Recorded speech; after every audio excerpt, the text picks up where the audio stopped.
I want to talk a little about the head-on collision that I had. I had a head-on collision, and I remember it. I don't know when they read parts of. I haven't got the police report. I should get the police report. I haven't done it.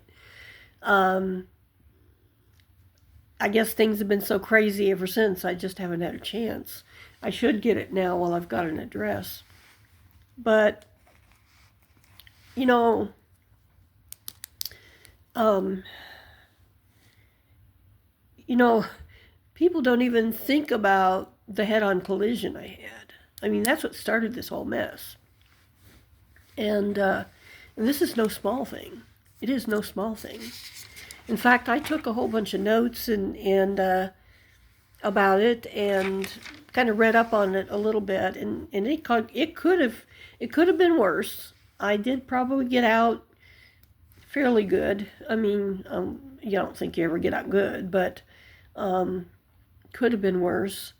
But there were some injuries, and they were serious. People haven't even thought about this. Like these motherfuckers that are abusing me, they don't even think about this. But if you've ever had a head-on collision, you will get what I'm about to say. But if you haven't, you have no idea. And it is major. It is. I'm surprised I walked away. I'm really surprised. I think one of the reasons I walked away is I was not at highway speeds. It was at an intersection and it was not at highway speeds. And I think that is one reason I walked away. Had it been at highway speeds, that would have been a whole different game changer. But it was bad enough as it was. And it was also very confusing. To this day, I have a very muddy memory of what caused it and why it happened and how it happened. And actually, I don't think they really 100% proved everything, so they kind of guessed. They kind of just pinned the blame on something. But really, to be honest, it was very sketchy what caused it. And that's why I've said I even thought it might even be on purpose, but I don't really know. But anyway, I think it's really weird that I had it. I do, because I was a very good driver. I had a very clean record. And I just don't run around having this sort of thing happen. Well, obviously, I've had my car a long time. And I had the car before that a long time. And the car before that a long time. So I just don't run around having these things happen. But so when you have a head-on collision, and I will tell you, at the moment that I realized it was going to happen, because there's a moment when you know it's going to happen. I had the brake on. I was braking. I was trying to do everything I could to stop it, but it just wasn't going to be in time. And I realized that. And when I realized that, I thought, I'm going to die. And this is how it ends. There's a whole bunch of things that kind of race through your head. And one of it, and I thought, my troubles are over. It's been bad enough for me that I thought, my troubles are over now. I don't have to be abused anymore. I don't have to have these people abuse me anymore. My troubles are over now. I'm going to see Jesus. And then, and I really thought so, because when your airbag deploys, I didn't know this because I'd never had an airbag deploy before. But when it does, you see a flash of white. It's like a flash of white. And I just thought, okay, this is me going to Jesus right now. And then suddenly I realized that I did not go to see Jesus. I was hit with pain. I think one of the first things, and I saw smoke. I saw smoke and I thought, oh gosh, the car's on fire. And I got to get out.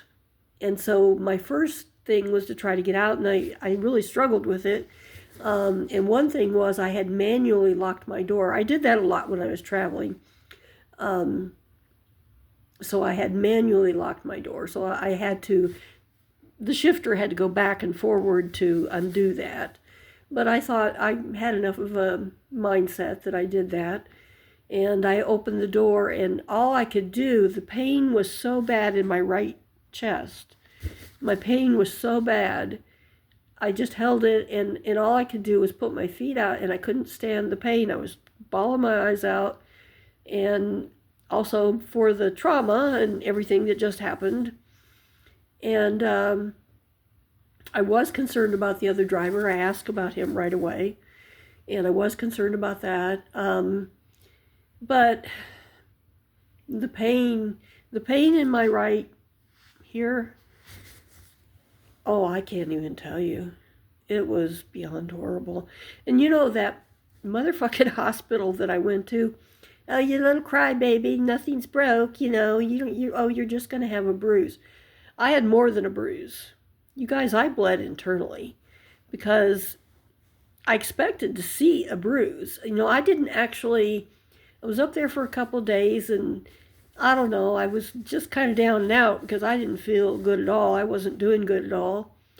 And I was continually trying to get some more help so I could rest a little longer, and motherfuckers wouldn't help me. And then I was trying to deal with my car and all this stuff. I mean, this was horrible to do by yourself after such an awful thing happened. And then they were going to just dump me on the streets. I think that is the cruelest thing ever. And so then I had to take the bus, and I had to leave, and I had to go through everything that I went through. But I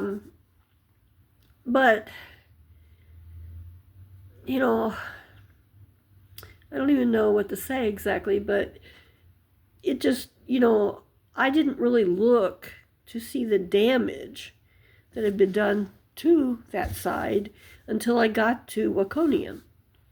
And somebody helped me the first day. Somebody helped me with a room in Waconia. And it was a nice room and had a big mirror. So I went to take a bath, undressed, and the first thing I saw was the injury. And I about died because it wasn't a bruise. It was bloody. It was bloody. I had been bleeding all in here. My whole right breast was bloody. And I described it as, and I think this is a very apt description, I described it as the Chainsaw Massacre guy came through, tried to do a mastectomy, but failed. That's what it looked like.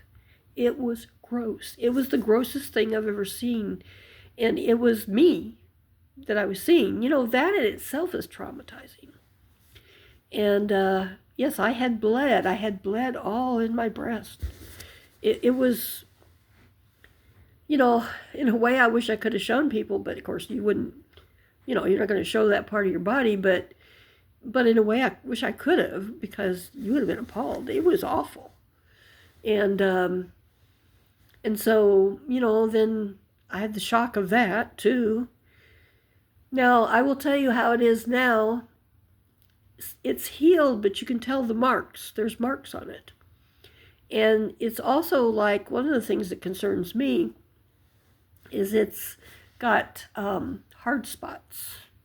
Like they always tell you, when you do like a breast exam, you're looking for lumps and you're looking for a hard, thick spot. Well, it's full of it. And so I just hope that it didn't just massively set off breast cancer.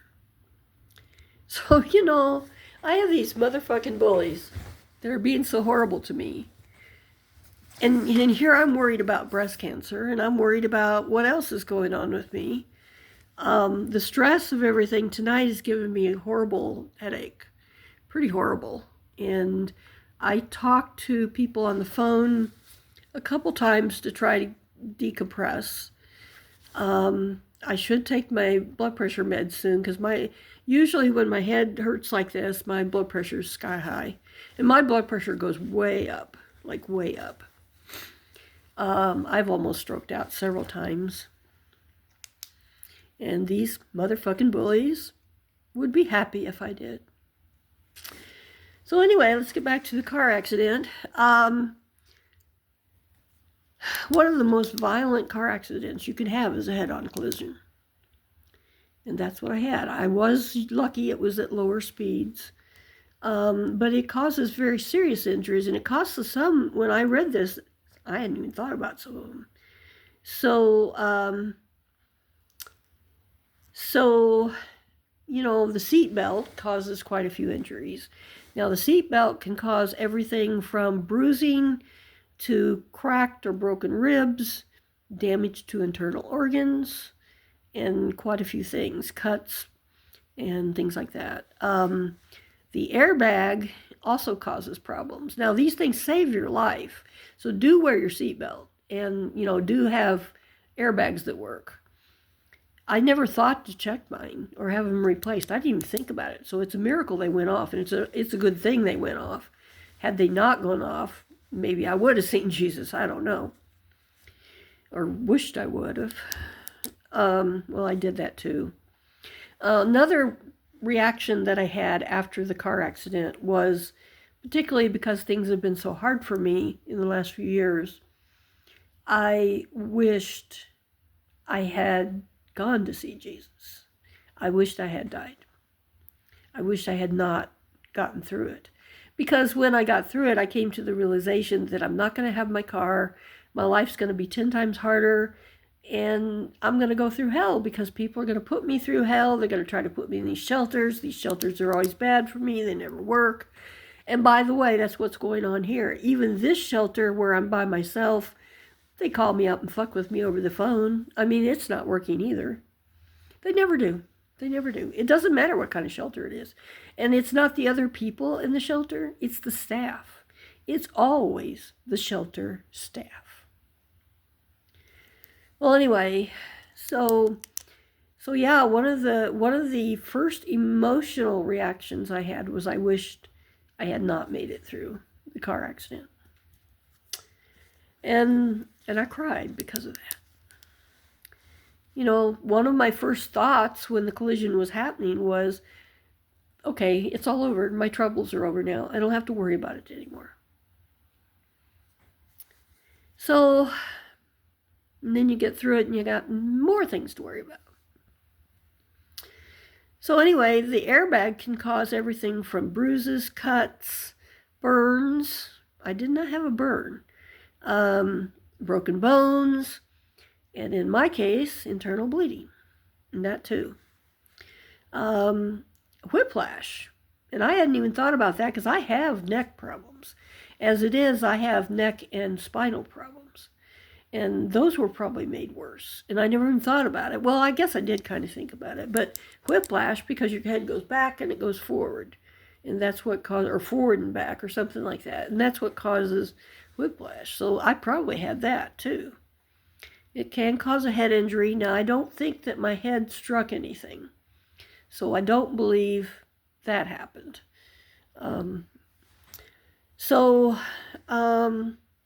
Yeah, you can have bruised ribs, broken ribs. They said I didn't have anything broken. Internal bleeding, which I did have. Collapsed lung. You can have a contusion of the cardiac muscle. Now, I hadn't thought about this because a lot of the injuries that I had were chest-oriented, and I have a heart problem, and I have had several arrhythmias and different things, chest pain, and I've been having more trouble with my heart. And this can cause heart arrhythmia, and it can cause heart failure. So if I should drop dead, first of all, it might be partially the car accident. But second of all, the motherfucking bastards that are abusing me are causing me extreme stress. And that's not helping anything at all. It stresses your spine, can damage your spinal cord, and of course I have spinal cord and spine issues anyway. My spinal issues are so bad that the doctor basically said if I didn't take care of myself, I would be in a wheelchair. He promised. And when they diagnosed me with the spinal injuries that I have, I was asked to repeat that back to them so that they knew that I understood the seriousness of it.